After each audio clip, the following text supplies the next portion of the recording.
The Bible Treasury. A monthly magazine of papers on scriptural subjects.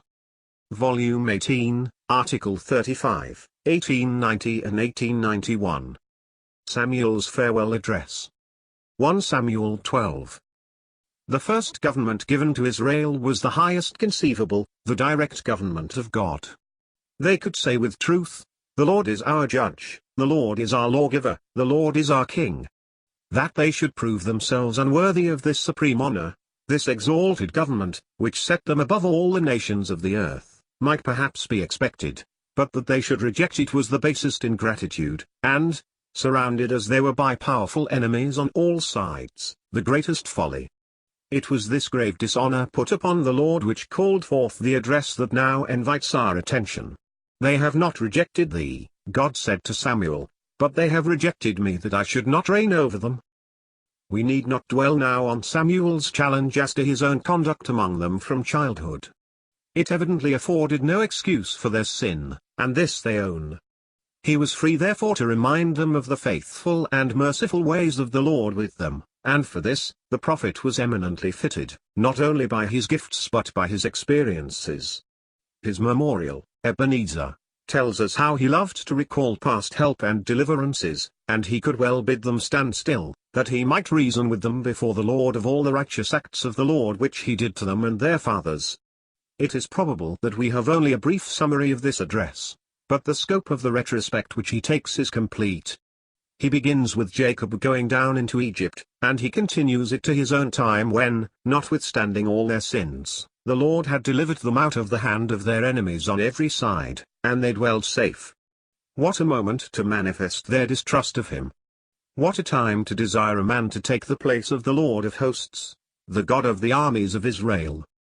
But we shall be in danger of falling under the condemnation of the hypocrite in Matthew 7 verses 4 and 5 if, while dwelling on their sin, we lose sight of the ingratitude and folly of the church, and it may be of ourselves. That God was present in the church of a truth even strangers owned where his word was obeyed. That Christ by the Spirit was supreme, the Son over the house of God is clearly revealed.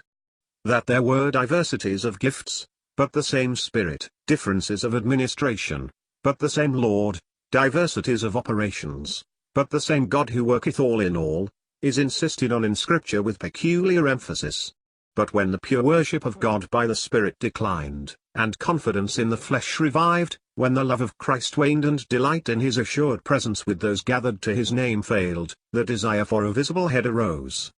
The spiritual rule and order of 1 Corinthians 12 and 14 no longer sufficed, nay, was even counted as disorder, and contentions began as to what was to take its place. Enemies poured in on every side, grievous wolves not sparing the flock, and even those who ought to have fed it as the flock of God sought to draw the sheep after themselves and thus have flocks of their own. But Paul, who foresaw the danger, pointed out the only resource: return to dependence on God, and obedience of his word. And now, brethren, I commend you to God and to the word of his grace, which is able to build you up, and to give you an inheritance among all them which are sanctified. Acts 20. Paul's farewell address and Samuel's are remarkably alike, and the church has heeded the one as little as Israel the other. This digression seemed to be needed, but the reader will judge. We return to the address. With intense solemnity Samuel told them that, although the Lord will never change his purposes, he assuredly would change his method of procedure with them, and God accompanied the warning with thunder and rain, although it was wheat harvest, a sign that, if it reminded them of the discomfiture of the Philistines at Mizpah, also bore witness to their own danger of provoking the anger of the Lord as they had done. As to the divine purpose, he said, "The Lord will not forsake his people for his great name's sake, because it hath pleased the Lord to make you his people."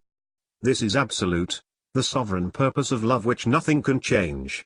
Israel is the dearly beloved of his soul, Jeremiah 12 verse 7. But, as they had desired a king and thrown off their allegiance to the Lord, Samuel told them plainly that in this self-chosen position all would depend on their conduct. "If ye shall do wickedly, ye shall be consumed, both ye and your king." And here we may again pause, because, for abiding peace and humble submission under the mighty hand of God, it is most important for every Christian to distinguish, as Samuel did here, between the purposes of God for his people and his ways with them. In his absolute and unchanging grace he will not forsake them, though in his dealings in government he will consume them.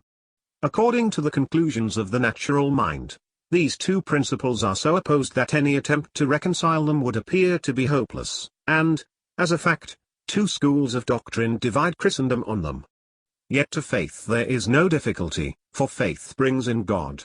They simply resolve themselves into this: is the Lord not to use the rod with a people whom he loves and saves? Or shall he not save a people on whom he may indict the rod?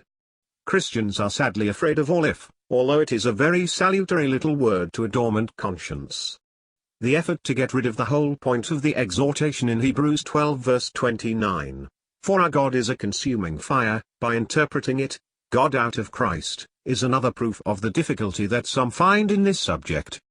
They forget that it is an inspired apostle writing to his brethren who says, "Our God," and hence the need of grace to worship him aright, verse 28.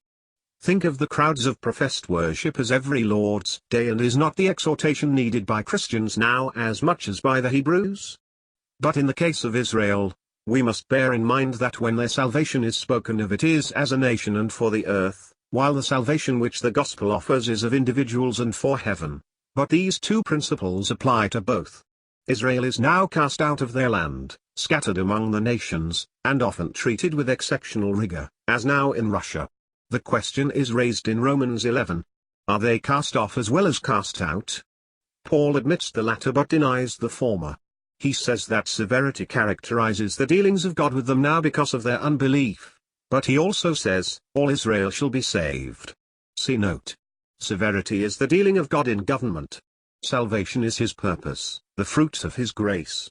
They, having forsaken the Lord, the fountain of living waters, have to learn experimentally the evil of hewing them out cisterns that can hold no water. How soon they proved it in their first king, Saul.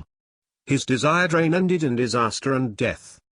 They are proving it now under the Gentile yoke, which they wickedly preferred to the Prince of Life, heartlessly saying to Pilate, to force him to crucify Jesus, "We have no king but Caesar." And they will finally and more bitterly prove it when they receive the one of whom the Lord spake in John 5, who shall come in his own name, the King who shall do according to his will. Daniel 11 verses 36 to 39. Note. What is meant by all Israel he shows from Isaiah, Romans 9 verse 27, end of note. No prophecy concerning the sufferings has failed, and assuredly none will, for God will never let his word fall to the ground. You only have I known of all the families of the earth, therefore will I punish you for all your iniquities. Shall he prove less faithful as to their promised future blessings? Impossible. Thus saith the Lord, like as I have brought all this great evil upon this people, so will I bring upon them all the good that I have promised them. Jeremiah 32 verse 42. Would we know something of this good? Read Isaiah 60, Isaiah 65 verse 17 to 25, Isaiah 66 verses 10 to 16, et al. Freck. And now as to individual souls. The first truth of the gospel is extremely simple: God is just and the justifier of him that believeth in Jesus, Romans 3. That is, every believer in Jesus is accounted righteous by God. It is God that justifieth. Who is he that condemneth? From this first point of blessing, which cannot fail to faith, the Spirit of God leads on to others, until in Romans chapter 8 the purpose of God in them all is disclosed. It is this, to conform to all those whom he has justified to the image of his Son, that he might be the firstborn among many brethren. No higher glory, no more perfect bliss, can be communicated to the creature, and in the purpose and the power of God, it shall be reached by all the justified. Their chain of blessings are here seen to stretch from eternity to eternity, and the last link is as certain as the first. When however we read in Galatians 6, "Be not deceived, God is not mocked, for whatsoever a man soweth, that shall he also reap." See note. For he that soweth to the flesh shall of the flesh reap corruption, but he that soweth to the Spirit shall of the Spirit reap life everlasting. We are clearly upon other ground, the ground of the righteous government of God in respect of conduct here. He will visit faults now which he has forgiven for eternity. Hence the Christian's duty is to keep a close watch on himself, for if we would judge ourselves we should not be judged. But when we are judged we are chastened of the Lord, that we should not be condemned with the world. 1 Corinthians 11 verse 31. The chastenings specially referred to here are weakness, sickness, and death, verse 30, and are purely temporal, while condemnation, from which they are distinguished, is eternal. The adorable fullness and clearness with which these two principles are treated in Scripture must be our plea for dwelling thus on this part of Samuel's address. Let the reader search for himself, and he will have cause to say with Augustine, ad replenitudinem Scripture.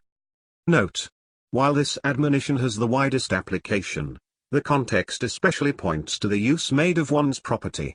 May it be heeded. End of note. A brief word now as to Samuel himself. There was real nobility of character displayed in him at this time, and all by grace. Whatever the ingratitude of the people in desiring his deposition after he had served them from childhood with spotless integrity and sincere devotion, whatever the secret sorrow of his heart for having listened to nature in his old age in making his sons judges, instead of leaving it with the Lord, whatever the shame brought on him by those sons, nothing of self appears. He would still serve the people of God in the only way left. He would not cease to pray for them. He was a man of prayer, an intercessor of whom the Spirit makes honorable mention in later times, Psalm 99 and Jeremiah 15 verse 1. Once indeed he failed, in the matter of his sons, and the elders of Israel took occasion of an aged man's faults to accomplish what their unbelieving hearts were set upon, making it the ostensible reason for asking for a king. The plea was a weak one even if true, but it was not true. It was their utter want of faith in God in the presence of some threatened attack of the Ammonites, verse 12, Ebenezer was lost on them. They chose their own method of deliverance to their shame and subsequent ruin. Samuel went patiently on, seeking the good of the nation and their king, and the Lord was with him. Saul's course made this unselfish path most difficult and distressing, but in it, Samuel was brought to know the man after God's own heart, the king of his sovereign choice, and to share in his rejection. So David fled, and escaped, and came to Samuel at Ramah and told him all that Saul had done to him. And he and Samuel went and dwelt in Naioth, chapter 19 verse 18. It was a beautiful close to a remarkable life. All confidence in the flesh was gone. The difficult lesson of true separation from it was learned, and Samuel now found all his rest in communion with David at a time when, in his experiences, he was a remarkable type of him who was despised and rejected of men, a man of sorrows and acquainted with grief.